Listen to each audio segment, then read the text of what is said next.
नाजरीन हजरात, सबसे पहले मेरे चैनल में आप सबों को खुश आमदीद। आइए आज की वीडियो का उन्वान है प्राकृत। प्राकृत को देखते हैं। यह अहद दरअसल प्राकृतों के आगाज़ व इर्तिका का अहद है। प्राकृत के मानी फितरी ज़ुबान के हैं। यहाँ प्राकृतों से मुराद वह फितरी ज़ुबानें हैं जो संस्कृत पर लगाई गई पाबंदियों और कवायद नवीसों की जकड़बंदियों के सबब संस्कृत के पहलू ब पहलू वजूद में आ गई थीं, जिनमें फितरी सलासत व रवानी थी और अवाम की रोज़मर्रा ज़रूरतों को पूरा करती थी। अवाम का मुहावरा या अवाम की बोली ठोली को पहली प्राकृत कहा गया है, जो टकसाली संस्कृत से मुख्तलिफ थी। अवाम की बोली ठोली का अदबी रूप पाली है। प्राकृत के सबसे कदीम नमूने बुद्ध और जैनों की मजहबी किताबों या फिर अशोक की लाटों पर कुंदा किए हुए मिलते हैं। इसी को हम पहली प्राकृत मानते हैं और प्राकृत की इसी अदबी शक्ल को पाली के नाम से याद किया गया है। लेकिन प्राकृत का नाम पाली उस वक्त पड़ा जब प्राकृत ने अदबी शक्ल यानी अदबी ज़ुबान की हैसियत इख्तियार कर ली थी और इस पहली प्राकृत पर सोरसीनी प्राकृत का पूरा असर पड़ चुका था। मसूद हुसैन खान के मुताबिक शुरू से ही अवाम की ज़ुबान ऐसी ज़ुबान थी जिसमें आर्याओं की इब्तदाई ज़ुबान और देशी बोलियों दोनों का मेल था।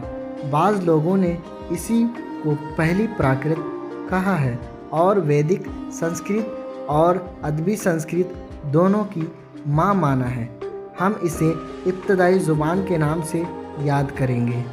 मसूद हुसैन खान के मुताबिक पहली प्राकृत सिर्फ उस ज़ुबान को कहेंगे जिसका अदबी रूप पाली है।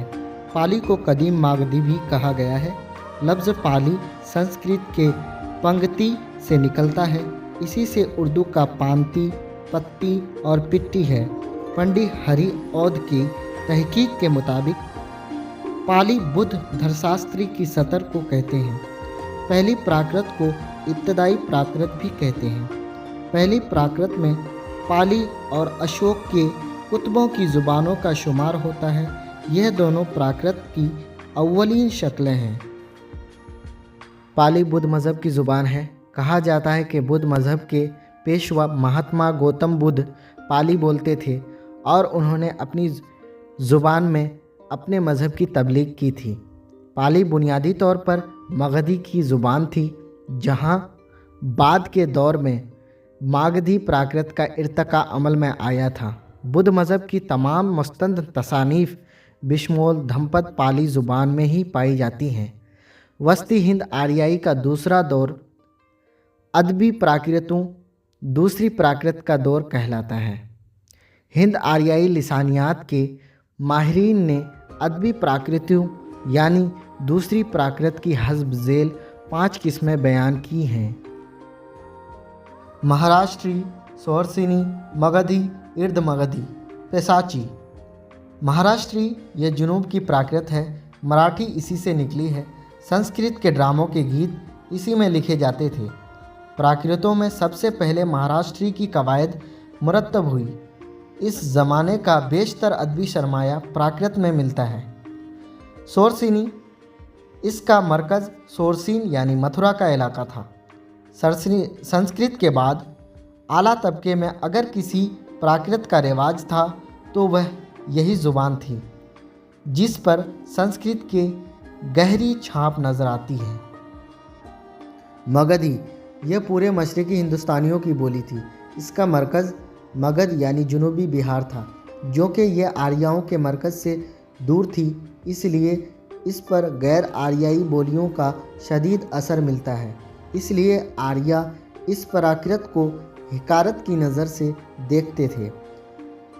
अर्ध मगधी, इसके लफ्ज़ी मानी आधी मगधी के हैं। इसका मकाम अवध और मशरक़ी उत्तर प्रदेश था। यह तमाम प्राकृतों में सबसे कदीम है। इसमें अशोक की तालीमात का भी प्रचार हुआ है। मगरिबी हिंदुस्तानी इसे प्राचिया कहा करते थे।